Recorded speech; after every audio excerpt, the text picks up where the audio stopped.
Água contaminada no Brasil. Apesar de mais de 95% dos municípios do país, segundo o IBGE, contarem com rede de abastecimento de água, quase a metade da população ainda não tem acesso aos serviços de saneamento básico, de acordo com dados da Fundação Getúlio Vargas. E se nós formos falar apenas do tratamento do lixo, só 13% dos municípios têm aterro sanitário.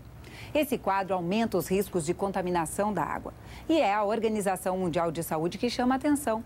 Todos os anos, milhares de brasileiros morrem devido a doenças transmitidas pela água. Perto de uma área nobre na zona sul de São Paulo, vivem mais de 80 famílias que enfrentam problemas com o abastecimento de água. 42 dias sem uma gota de água quando? Agora? A ocupação é irregular e a empresa responsável pelo abastecimento de água não fornece o serviço. A saída para os moradores foi canalizar a água que brota de uma mina, que, segundo a vigilância sanitária, estava contaminada por fezes de ratos. Se você tiver rato próximo a essa situação, a pessoa pode ficar numa situação de risco para a leptospirose por causa da urina do rato. Não necessariamente pela ingestão aí da água, mas o fato dela utilizá-la para banho, se ela tiver alguma área de continuidade de ferimento nos pés ou tiver área de ferimento nas mãos, e você tiver essa água contaminada por leptospira, você pode vir a adquirir doença. A nossa água era essa aí, e nós fazíamos de tudo. Cozinhava, lavava, tomava, tudo. Veio uma vez um povo da prefeitura aqui e punha até uma placa ali e falou que não era para usar água, né? A minha irmã que lavava aqui as roupas das crianças para ir para a escola, os crianças dela pegou coceira, teve uma sobrinha minha que teve dengue, porque quando chove alaga tudo aqui, aí desce a sujeira todinha. Dados da Organização Mundial de Saúde revelam que 28 mil brasileiros perdem a vida todos os anos por causa de doenças provocadas por água contaminada, condições sanitárias precárias e falta de higiene. Você imaginar uma situação que uma água ou um alimento esteja contaminado por um vírus ou por uma bactéria, qualquer indivíduo pode estar suscetível a se tornar infectado por essa situação. Ela termina sendo um pouco mais dramática, digamos assim, em relação às crianças, porque elas vão terminar desidratando de uma forma mais rápida, o controle da hidratação oral é um pouco mais complicado, o adulto termina sendo, digamos assim, um pouco poupado de um agravo mais intenso em relação a uma situação do mesmo quadro clínico que uma criança.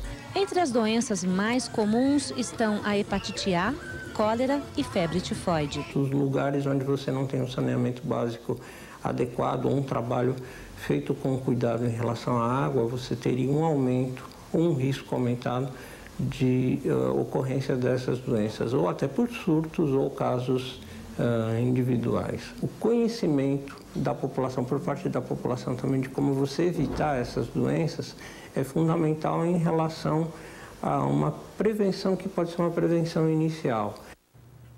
Este é o reflexo de uma política equivocada, né, ao longo dos anos de investimento que privilegia as grandes obras, os viadutos, os túneis e que acaba negligenciando a construção de redes de esgoto e saneamento básico. O resultado é que perdemos 28 mil vidas por ano por causa de água contaminada. Eu converso agora com o Oscarino Barreto, ele é médico de família e também presidente da Associação de Medicina de Família e Comunidade do Estado do Rio de Janeiro. Doutor Oscarino, o senhor que já trabalha há 8 anos nessa situação, né, ali no Complexo do Alemão, vendo essa situação de perto, o que está sendo feito hoje no país para atacar esse problema?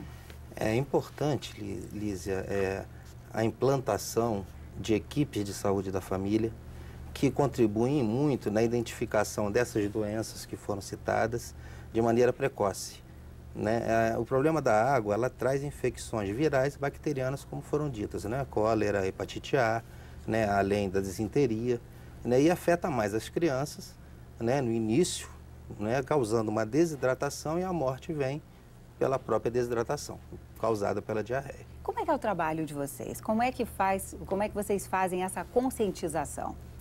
É um trabalho meio de formiguinha, que a gente chama, né? É um trabalho contínuo, persistente, né? Que conta com uma equipe de saúde da família, né? Composta por médicos, enfermeiros, auxiliares e técnicos de enfermagens, e o agente comunitário de saúde, que é de suma importância, nesse trabalho, além das equipes de saúde bucal, né? Nós trabalhamos dentro do território dessas comunidades. Então, nós temos oportunidade de identificar o problema dentro da casa da pessoa. É muito interessante que a gente nota que, por mais que haja informação pelo meio de comunicação, as pessoas algumas vezes não absorvem aquilo. É necessário que a gente chegue e presencie aquele problema ali. Como, por exemplo, um esgoto passando ao lado da casa e a criança brincando naquele esgoto. Mas, né? Às vezes, é a única alternativa da criança, né? Ela não tem onde brincar. Ali a gente viu, o esgoto é a mesma via por onde a criança passa. Por onde a criança passa, né? Ali já entra num contexto mais amplo, né? O social associado à saúde, à infraestrutura, né? O fato que a gente nota que, mesmo introduzindo apenas a saúde nesses ambientes, né? A gente consegue essa conscientização pela persistência, né? A gente traz essa informação através de exemplos, né? Exemplos presentes na comunidade às vezes. A gente cita, olha, aquela criança teve tal problema, você quer que a sua criança tenha o mesmo? Tá certo que não existe um outro caminho e tal, mas coloca um calçado no seu filho, né? Às vezes não é muito prático financeiramente isso, realmente as adversidades são muito grandes, né? Que nós enfrentamos problemas, como eu disse, de ordem social, socioeconômica, né? De infraestrutura. É claro que futuramente se torna necessário, no momento que você implanta uma equipe de saúde da família dentro de uma comunidade, futuramente ela acaba ficando com uma resolutividade baixa se você não tem por trás as obras de infraestrutura, de reorganização daquele ambiente, né? Acaba se tornando, não vou dizer inútil, né? Mas pouco resolutivo. Claro, aparece mais o trabalho de vocês, né? Na sua opinião, nesses 8 anos, o senhor acha que já melhorou? Sim, em torno o programa Saúde da Família, inicialmente chamado, hoje chamado Estratégia Saúde da Família, ele completou 15 anos esse ano, né? Iniciou-se no Nordeste, né, com o programa de agentes comunitários de saúde, né, e hoje está presente no país inteiro, né? Tem assim, uma estimativa de cobertura de 46% a 50% da população brasileira. Né? Então, os reflexos dos indicadores... Então, peraí, se eu entendi. Ele tem 15 anos, ele só chegou até a metade da população. A outra metade está desassistida. Exato. Ainda não houve a cobertura. Uma das nossas lutas, né, batalhas e objetivos enquanto Associação Médica de Medicina de Família, Sociedade Brasileira de Medicina de Família, é levar isso a 100% da população. Agora, nas áreas rurais, doutor Oscarino, como é que isso aparece? Isso aparece mais ou menos ali na cidade, no Rio, São Paulo, né? São Paulo. Mais ou menos como ali, né? O que a gente aconselha, na área rural, por ter mais espaço, que as pessoas, existem muitas equipes de saúde da família nessas áreas, que elas construam as suas fossas distante da fonte do poço de água. Distante quantos né? metros? Pelo menos de 3 a 5 metros, pelo menos. Né? Se você for fazer um cano, se ele for fazer um cano para levar o seu esgoto até essa fossa, que ele faça um cano abaixo do cano de onde ele, por exemplo, colocaria um cano de água, né? Que o risco de contaminação já diminuiria bastante, né? Pela gravidade. Né? E a gente fornece até essas orientações de engenharia, né? De construção, enfim, mas todas baseadas em princípios de saúde, né? E o que a gente nota em recompensa, vamos falar assim, né?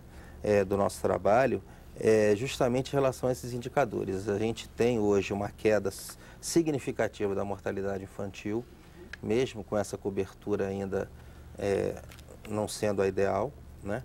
Nós temos uma queda na mortalidade materna, né? Porque as mulheres aderem mais ao pré-natal, aos cuidados pré-natais, né?